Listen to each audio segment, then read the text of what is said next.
among Russians and Ukrainians, both sides, interestingly enough, don't see this war as a personal grudge match between two peoples. That's just not the way they see it. It's so different in that sense. However, you know who does understand what's going on, that this is really a war between the West and Russia?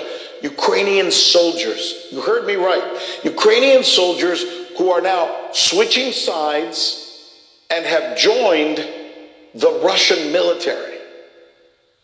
I was in captivity, and I realized that if I returned to Ukraine, I would be thrown back into the trenches, dying once again for a cause that doesn't even exist. I'd be fighting for a worthless government that betrayed me once, and it will betray me again. The government doesn't care whether I live or die. They've lined their pockets with money, and at the first opportunity, they'll just run away. Whether it's to the West, Europe, or America, it doesn't matter. They'll take that money and leave the people of Ukraine to perish. Isn't that amazing to hear that? That interview, by the way, was conducted by Patrick Lancaster. He's an American YouTuber who is in Ukraine doing these YouTube entries that you could see for yourself while he's covering the war. And he came across several Ukrainian soldiers who switched sides, and he put a microphone in front of them. This soldier in particular, by the way, that you just saw there, he worked for Zelensky's presidential brigade. And now he refers to Russians and Ukrainians together as brothers. When I was imprisoned, the guards commented that I seemed like a decent guy and mentioned a unit that was active at the time. Now it's a battalion. They carry out various missions and fight for different causes. This piqued my interest, so I asked some representatives from that unit to meet with me. When they came, I expressed my desire to join them and fight for Ukraine's freedom. Everyone in this unit has walked the same path as I have.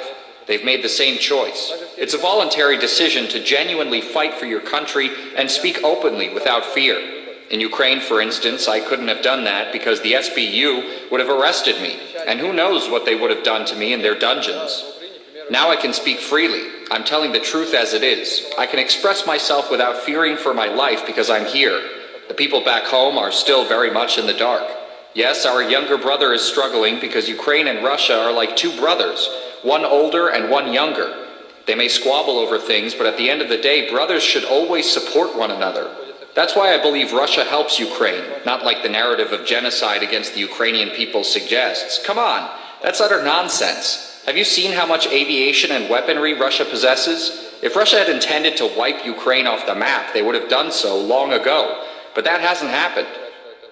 As I was listening to him and preparing this material so I could share it with you, I came across something he said that really kind of got me. And I thought it was, because it's so human, right? I mean, what you're about to hear now is really poignant, I think. If not the most human moment in this interview, at least it was for me. You decide for yourself.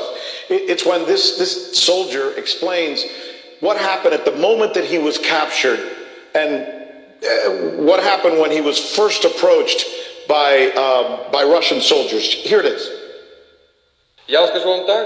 Initially, I truly believed we were being invaded, that Russian soldiers were the occupiers taking my land.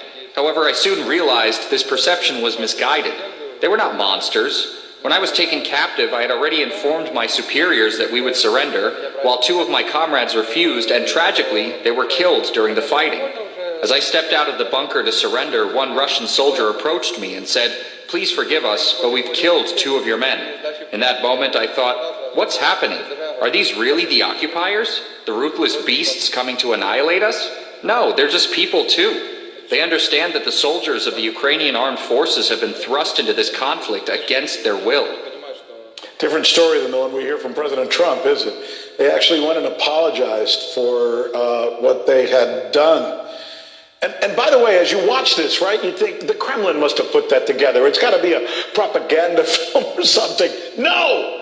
You could go see this yourself. It's on YouTube, and the dude who's doing it is just a guy who went there from the United States. He's an American, and he's been putting out these videos. And I just learned there's a whole battalion of former Ukrainians who are now fighting for the Russian army.